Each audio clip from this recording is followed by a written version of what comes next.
இந்தியர்களை மீட்டு தாயகம் அழைத்து வரும் பணி மும்முரம். துபாய் ஜெட்டாவுக்கு பறந்தன சிறப்பு விமானங்கள். தினம புதுடில்லி ஈரான் இஸ்ரேல் போர் காரணமாக மேற்காசிய நாடுகளில் சிக்கி தவிக்கும் இந்தியர்களை மீட்கும் பணியில் மத்திய அரசு மும்முரம் காட்டி வருகிறது. இண்டிகோ ஏர் இந்தியா ஸ்பைஸ் ஜெட் விமான நிறுவனங்களுடன் பேச்சு நடத்தி சிறப்பு விமானங்களுக்கு ஏற்பாடு செய்யப்பட்டுள்ளது. இதன் மூலம் மேற்காசியாவில் சிக்கி தவிக்கும் இந்தியர்கள் படிப்படியாக மீட்கப்பட்டு தாயகம் அழைத்து வரப்படுவர் என எதிர்பார்க்கப்படுகிறது. மேற்காசிய நாடுகளான ஈரான் இஸ்ரேல் இடையே போர் மேகம் சூழ்ந்திருப்பதால் அந்த பிராந்தியத்தின் சர்வதேச வான்வெளி பகுதி பாதுகாப்பு காரணங்களுக்காக மூடப்பட்டன. விமான போக்குவரத்து முடங்கியதால் ஐக்கிய அரசு எமிரேட்ஸின் துபாய் விமான நிலையம் ஸ்தம்பித்துள்ளது. அங்கிருந்து தாயகம் திரும்ப முடியாமல் இந்திய பயணியர் சிக்கி தவித்து வருகின்றனர். இந்நிலையில் மத்திய அரசு மேற்கொண்ட முயற்சியால் இண்டிகோ ஏர் இந்தியா மற்றும் ஸ்பைஸ் ஜெட் விமான நிறுவனங்களின் சிறப்பு மீட்பு விமானங்கள் மூலம் துபாயிலிருந்து நேற்று காலை இந்திய பயணியர் பத்திரமாக தாயகம் திரும்பினர். சவுதி அரேபியாவின் ஜெட்டாவிலிருந்தும் இண்டிகோ நிறுவனத்தின் 10 சிறப்பு மீட்பு விமானங்கள் இயக்கப்படவுள்ளன. தாக்குதல் நடக்காத சமயத்தில் சூழ்நிலையை பொறுத்து அந்த விமானங்கள் புறப்படும் என தெரிகிறது. மேலும் தடை செய்யப்பட்ட வான்வெளியை தவிர்த்து மாற்று வழியில் விமானங்களை இயக்கவும் முடிவு செய்யப்பட்டுள்ளது. அதன் அடிப்படையில் துபாயில் சிக்கியிருக்கும் பயணியரை தாயகம் அழைத்து வருவதற்கான ஏற்பாடுகளை மத்திய அரசு மும்முரமாக செய்து வருகிறது. இதற்கிடையே இந்தியா மேற்காசியா இடையே வெளிநாட்டு விமான போக்குவரத்து சேவைகள் வான்வெளி கட்டுப்பாடுகள் அடிப்படையில் குறைந்த அளவில் இயக்கப்பட்டு வருகின்றன. முன்னதாக மத்திய விமான போக்குவரத்து துறை அமைச்சர் ராம்மோகன் நாயுடு தலைமையில் விமான போக்குவரத்து அமைச்சகத்தின் உயர்நிலை ஆலோசனை கூட்டம் நடந்தது. அதில் விமான நிறுவனங்களுக்கு சில அறிவுறுத்தல்கள் வழங்கப்பட்டன. விமான டிக்கெட் கட்டணத்தை திரும்ப வழங்குதல், விமான நேரத்தை மாற்றி அமைத்தல், பயணியருக்கான உதவி ஆகியவற்றை தெளிவாகவும் வெளிப்படையாகவும் வழங்க வேண்டும் என்றும் பயணியரின் பாதுகாப்பில் எந்தவித சமரசத்திற்கும் இடமில்லை என்றும் விமான நிறுவனங்களிடம் திட்டவட்டமாக தெரிவிக்கப்பட்டுள்ளது. விமான நிறுவனங்கள் விமான நிலைய நிர்வாகங்கள் ஒழுங்குமுறை அமைப்புகள் மற்றும் வெளியுறவு அமைச்சகத்துடன் ஒருங்கிணைந்து பாதுகாப்பான சேவைகளை உறுதி செய்யும் முயற்சிகளும் முன்னெடுக்கப்பட்டுள்ளன. ஜெட்டாவுக்கு 4 விமானங்கள்.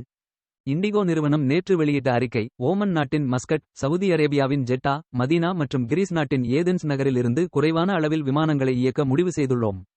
இந்த 4 இடங்களிலிருந்தும் 26 விமானங்கள் தற்போதைக்கு இயக்கப்படும். ஐக்கிய அரபு எமிரேட்ஸின் முக்கிய நகரங்களிலிருந்து இன்று மீட்பு விமானங்களை இயக்கவும் திட்டமிட்டுள்ளோம். நிலைமை சீரடைந்ததும் படிப்படியாக விமான சேவை அதிகரிக்கப்படும். பிற பகுதிகளில் விமானங்களை இயக்குவது குறித்து நிலைமையை கண்காணித்து வருகிறோம். வான்வெளி போக்குவரத்துக்கான தடை தாக்குதல் அபாயம் நீங்கிய பின் மற்ற பகுதிகளிலிருந்தும் விமான போக்குவரத்து துவங்கும். இவ்வாறு அதில் தெரிவிக்கப்பட்டுள்ளது. துபாயில் விமான சேவை 1200 20 ஆனது. துபாய் விமான நிலையத்திலிருந்து தினசரி 1200 விமானங்கள் வழக்கமாக இயக்கப்படும். இந்நிலையில் தாக்குதல் அபாயம் மற்றும் வான்வெளி மூடல் காரணமாக தற்போது மிக குறைந்த அளவு விமானங்களே இயக்கப்படுகின்றன.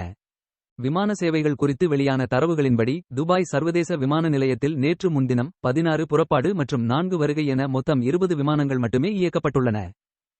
கடந்த வாரத்தில் ஒரு நாளில் மட்டும் 2830 புறப்பாடுகள் 2824 வருகைகள் என மொத்தம் 5654 விமான சேவைகளை விமான நிலையம் பதிவு செய்துள்ளது குறிப்பிடத்தக்கது. நேற்று முன்தினம் மும்பையிலிருந்து துபாய் சென்ற எமிரேட்ஸ் விமானம் மட்டும் அதிகாலையில் தரையிறங்க அனுமதிக்கப்பட்டது. சென்னை, பெங்களூரு மற்றும் தில்லியிலிருந்து துபாய் சென்ற விமானங்கள் புறப்பட்ட இடத்திற்கே திருப்பிவிடப்பட்டன. வான்வெளி மூடப்பட்டதால் எமிரேட்ஸ், எதிஹாட் மற்றும் கத்தார் ஏர்வேஸ் போன்ற முன்னணி விமான நிறுவனங்கள் தங்கள் சேவைகளை ரத்து செய்துள்ளன. சென்னை வந்தனர் 217 பயணியர். மேற்காசிய நாடான ஐக்கிய அரசு எமிரேட்ஸின் துபாயில் சிக்கித் தவிக்கும் பயணியர் நாடு திரும்புவதற்காக துபாய் அரசு நேற்று முன்தினம் நள்ளிரவில் குறிப்பிட்ட சில விமானங்களை மட்டும் இயக்குவதற்கு அனுமதி அளித்தது. இதையடுத்து எமிரேட்ஸ் ஏர்லைன்ஸ் சின் பயணியர் விமானம் 217 பேருடன் புறப்பட்டு நேற்று அதிகாலை சென்னை வந்தது. பின் சென்னை விமான நிலையத்தில் பரிதவித்த வெளிநாட்டு பயணியரை ஏற்றிக்கொண்டு மீண்டும் துபாய் செல்வதற்கு தயாரானது. நேற்று அதிகாலை 3:53 மணிக்கு 60 பேருடன் சென்னையில் இருந்து துபாய்க்கு புறப்பட்டது. மும்பையை கடந்து அரபிக்கடல் பகுதியில் 38,000 அடி உயரத்தில் பறந்தபோது போர் சூழல் மீண்டும் அதிகரித்துள்ளதால் துபாய் வான்வழி மூடப்பட்டுள்ளதாக விமானிக்கு அவசர தகவல் வந்தது.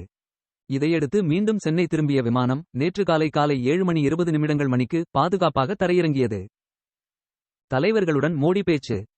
மேற்காசியாவில் போர் பதற்றம் ஏற்பட்டுள்ள நிலையில் குவைத் பட்டத்து இளவரசர் ஷேக் சபா அல் காலித் மற்றும் ஓமன் சுல்தான் ஹாய்தம் பின் தாரிக் ஆகியோருடன் பிரதமர் மோடி தொலைபேசியில் நேற்று பேசினார்.